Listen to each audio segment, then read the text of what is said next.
कहा कि हमें 2 लाख रुपया दे दें, हमारे पास था नहीं, इसी वजह से हम पर FIR काट दी, मुझे जेल भी भेजा। बहुत ज़्यादा हमारा, अगर हमें इंसाफ नहीं मिला तो खुदकुशी के सिवा हमारे पास कोई सहारा नहीं है।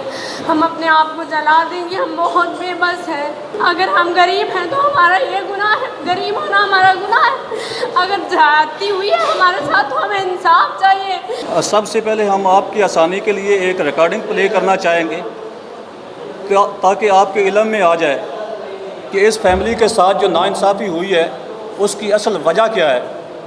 तो वो जानने के लिए आप काइंडली जो है ये समाअत फरमाएं कि उस रिकॉर्डिंग में क्या है और पुलिस वाले क्या मुतालबा कर रहे हैं, जो सारी बोन ऑफ कंटेंशन है जिसकी वजह से ये सारा कुछ हुआ है। तो हम वो पहले तो वो रिकॉर्डिंग जो है वो प्ले करते हैं।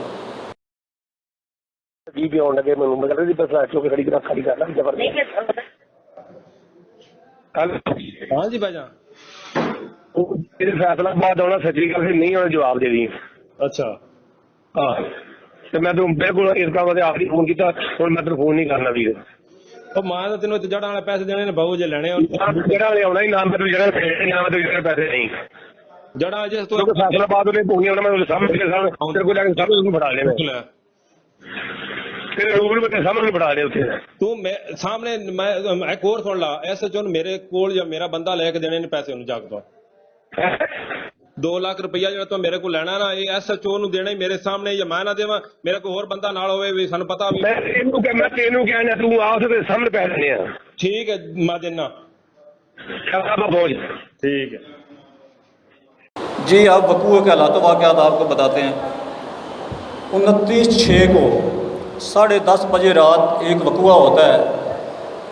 जैद इकबाल वगैरह 4 का मुलजमान आते हैं मुसल्ले होकर। ये जो खतून ग़ुलाम फातिमा है इसकी बेटी साथ बैठी है शकीला बेबी, इसको अगवा करने की कोशिश करते हैं।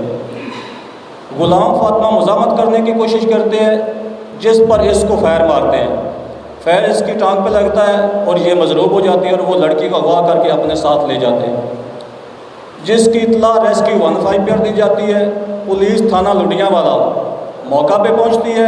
SHO बजाते खुद मौका पे जाते हैं, सारी सूरत हाल का अपनी आंखों से जायज़ा लेते हैं। इंसिडेंट रिपोर्ट मुरतब होती है। रिपोर्ट मुरतब होने के बाद हमें कहते हैं कि आप थाने में आके दरख्वास्त दें, हम आपका मुकदमा दर्ज करते हैं। जो कि ग़ुलाम फातिमा का दामाद जो है मोहसिन रज़ा वो बर वक्त जो है दरख्वास्त तरीरी तौर पर जाके थाने के फ्रंट डेस्क पर जमा करवाता है जिसका वो टोकन जारी कर दें। अब इससे आगे क्या शुरू होता है। अब SHO मुजम्मल चीमा साहब जो थाना लुडियावाला के SHO हैं वो इस फैमिली से कहते हैं कि अगर आप 2 लाख रुपए दे देते हो तो हम आपका मुकदमा दर्ज कर देंगे, नहीं दोगे तो दूसरी तरफ से हमें 7 लाख रुपए की ऑफर हो रही है, हम फिर मलबा आप पे डाल देंगे, हम खुद मुद्दई बन जाएंगे और हमने उल्टी आपके खिलाफ कार्रवाई कर देनी है। बात चलती रहती है। इस दौरान ये लड़की जो है ये सारा कुछ देख के सूरत हालात को नाजुक देख कर लड़की को छोड़ देते हैं पुलिस वाले, जो थाना सदर जड़ावाला की हदूद में छोड़ते हैं। वहाँ पे लड़की 15 पे कॉल करती है, थाना सदर जड़ावाला की पुलिस जाती है और वहाँ से लड़की को बरामद करके ले जाती है। वहाँ से SHO मुजम्मल चीमा ये लड़की शकीला को अपनी कस्टडी में ले लेता है, थाने ले जाता है और इसके जो है खामन मोहसिन रज़ा एप्लीकेंट जो उसको भी वहाँ पे बुला लेता है और फिर वही मुतालबा शुरू कर देता है कि हम आपकी FIR देने को तैयार हैं, बशर्ते कि आप जो है अपने घर वालों से कहें कि हमारे साथ मुकम्मल कर लें, 2 लाख रुपए हमें दे दें। और इस दौरान इन पर तशद्दुद भी करते हैं और लड़की को इतना प्रेशराइज और ब्लैकमेल करते हैं कि इसके कपड़े उतार कर इसको हरासा करते हैं और बरना कर देते हैं और इतना खौफनाक करते हैं ताकि ये मजबूर हो जाए। ये बेचारे जो है वहाँ से अपने घर वालों को कहते हैं कि आपका FIR हो या ना हो हमारी जान छुड़वाएं। इस दौरान क्या होता है, इस दौरान बात नहीं बनती। फिर वो जो है वहाँ पर थाना लुडियावाला का ASI अब्दुल सत्तार से वो SHO कॉल करवाता है कि उनको कह दें कि हम आखिरी बार आपसे कह रहे हैं अगर 2 लाख दे सकते हो तो ठीक है, हम आपकी FIR दे देते हैं, नहीं तो हमारे पास दूसरी 7 लाख वाली ऑप्शन मौजूद है, हम आपके खिलाफ उल्टी कार्रवाई करेंगी।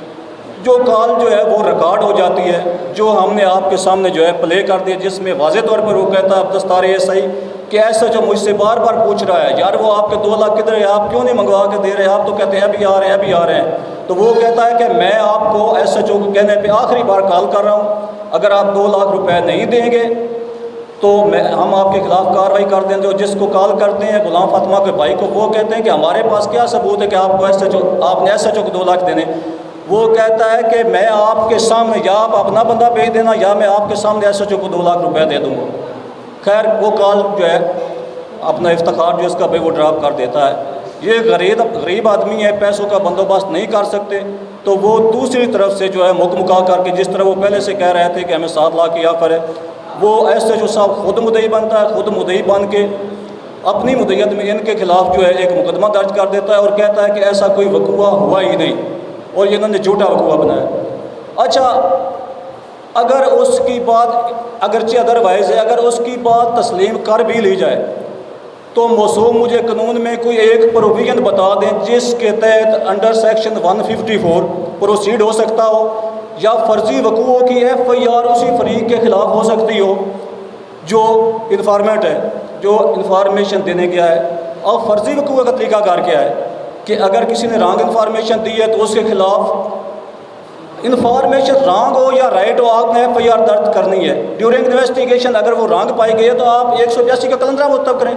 आपको किसने कहा है कि आप अंडर सेक्शन 154 CRPC प्रोसीडिंग कर दें, जबकि 154 दफ़ा जो है अपना CRPC वो है कि अगर आपको इतला मिलती है काबिल दस्त जुर्म से मुतल्लिक तो उसकी आपने FIR देनी है। अगर इतला गलत है तो पुलिस रूल 24(4) और अदर सेक्शन जो CRPC उसके तहत प्रोसीड होना है, FIR आपने लाजमी देनी है।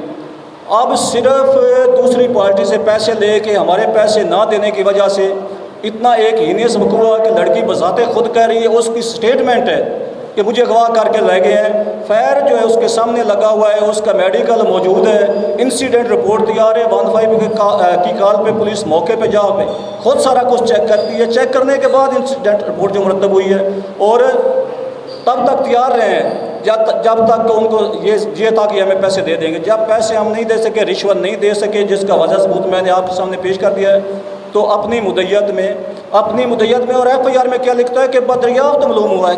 कैसे बदरियाफ्त मालूम हुआ है? लड़की ने कहा है, लड़के ने कहा है, किसी गवाह ने कहा है, किसी राहगीर ने कहा है, या कौन सी एविडेंस है कि बदरियाफ्त आपको पता चल गया?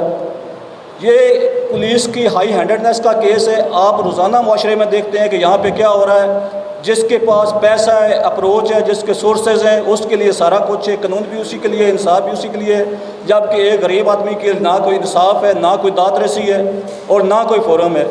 तो ये फैमिली जो है एक वकूआ इनके साथ हीनियस किस्म का वकूआ हो जाने के बावजूद ना सिर्फ दर बदर के ठोकरें खाती फिर रही है, बल्कि ये मासूम बच्ची जो है जेल भी भुगत के आई है और इसकी माँ जो मजरूब है उस पर भी FIR है जो बेल है और पूरी फैमिली को मुलवस करके एक निशान इबरत बना दिया है। तो आप मज़ीद बात जो है ये अपनी ज़बानी बताएं। गुलाम फातिमा आपके सामने बैठी जी, बताएं आप क्या हुआ सारा कुछ? जो वाक़या होया 10:30 बजे 29 तारीख को वो अपनी आंखों के पुलिस देख कर गई सी। देखने के बाद भी वो कह रहे थे तुसी झूठे हो, वो सच्चे ने 2 लाख रुपया दो, 2 लाख रुपया लेकर असी तुहाडी FIR बनाने, नहीं तो दूसरी पार्टी से 7 लाख सानू मिलता है क्या, नहीं तो असी उधर मिल जाएंगे। मेरे भाई को कॉल करते हैं। बच्ची आपके साथ क्या करते हैं?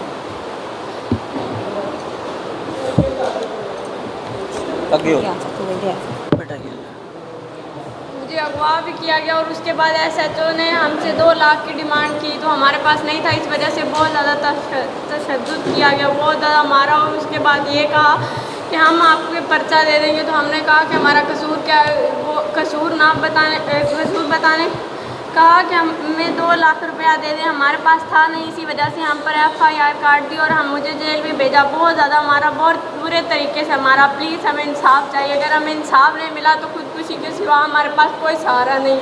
हम अपने आप को जला देंगे, हम बहुत बेबस हैं। अगर हम गरीब हैं तो हमारा ये गुनाह है, गरीब होना हमारा गुनाह है। अगर जाती हुई है हमारे साथ तो हमें इंसाफ चाहिए। खुदा के लिए हमें इंसाफ चाहिए, वरना हमारी ज़िंदगी नहीं है। खुदकुशी के सिवा हमारे पास कोई सहारा नहीं है। आपसे अपील है कि हमें इंसाफ दिला दिए, वरना हम खुद को जला देंगे। हम जिंदा रहने के काबिल नहीं हैं। बेकसूर होने के बावजूद गुनाहगार बाहर थे और हम जेल में क्यों? वजह तो बताए सर। बेगुनाह होने के बावजूद हम जेल में थे क्योंकि हम गरीब हैं। गरीब होना क्या गुनाह है? नहीं ना। खुदा के लिए हमें इंसाफ चाहिए, वरना हमारे पास खुदकुशी के सिवा कोई सहारा नहीं। हम खुद को जला देंगे। आपसे अपील है, रिक्वेस्ट है, बड़ी उम्मीद के साथ आपके पास आए कि हमें इंसाफ दिला दीजिए।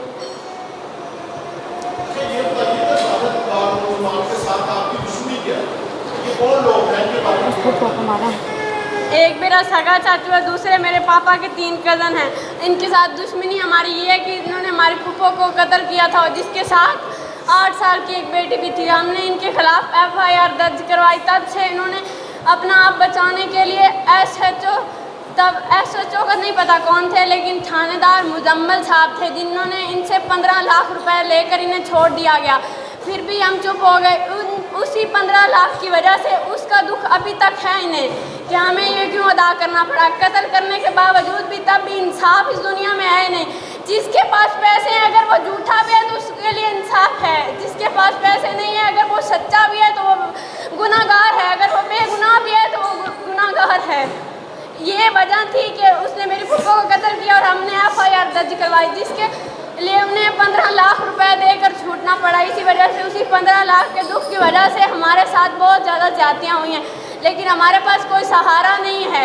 हम पुलिस का सहारा लेने के लिए जाते हैं, लेकिन फिर हम महरूम होकर घर लौट आते हैं। आपसे अपील है कि हमें इंसाफ दिला दें।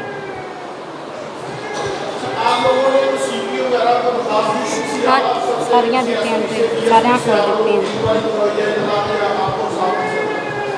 हमने CPO पे भी दरख्वास्त दी थी, उन्होंने हमें RPO के पास भेजा। वहाँ पे इंक्वायरी भी हुई और हमें शाम 4 बजे तक बिठा देने के बाद कहा कि चले जाएं, आपको बता दिया जाएगा।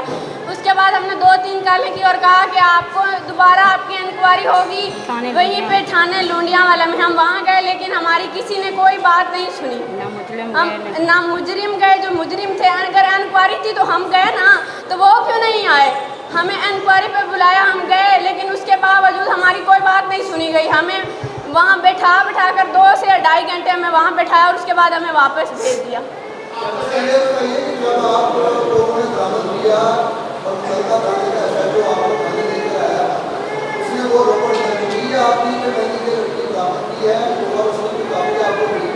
नहीं, बिल्कुल नहीं, कोई रिपोर्ट दर्ज नहीं की। पहले जाते ही हमें कहा कि बेटा यहाँ पे बैठो। 2-2.5 घंटे बिठाने के बाद मेरे मामू का मुझसे नंबर लिया गया। उसे कॉल की, क्योंकि वो जानते थे कि हम इतने पैसे अदा नहीं कर सकते। एक मेरे मामू थे जो अदा कर सकते थे, उनसे मांगे पैसे, तो उन्होंने फ़ोन काट दिया। फिर कुछ सोचा और फिर उन्हें कॉल की, जो कि रिकॉर्डिंग आपको सुना दी गई है। वो जो था ASI सितार साहब, उनसे कहा कि अगर आपने पैसे लेने हैं तो कोई सबूत बताए ना कि आप SHO को दे रहे हैं पैसे। तो उन्होंने कहा कि आप उनके सामने आके दे दें। वो बरामद नहीं हुई वो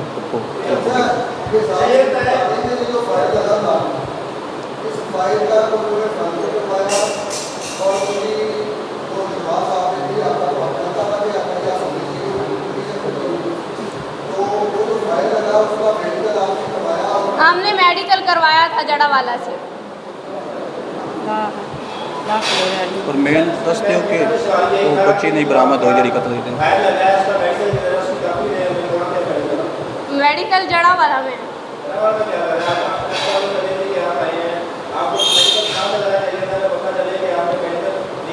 मेल जैसे वो आपको तकरीबन सुबह तक मिल जाएगा। वकील के पास वो हमारे जो जड़ा वाले वकील साहब है ना, उनके पास मौजूद है। वो ये असल में ना हमारे पास WhatsApp है। वो इनका जड़ा वाले में जो वकील है ना, वो सारे डॉक्यूमेंट्स उनके पास रह गए। ये जल्दी में ये आपको WhatsApp कर देते हैं। WhatsApp सारा प्रिंट हम आपको WhatsApp कर देते हैं। प्रिंट निकलवा देते डॉक्यूमेंट्स आपको WhatsApp कर देते हैं।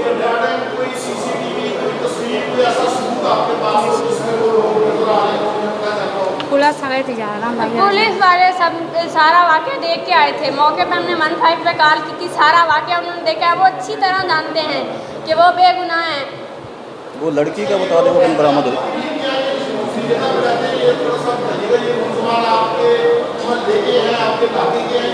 मुल्ज़मान हमारे रिश्तेदार हैं और हमारे घर के साथ ही उनका घर है, हमारी एक ही दीवार है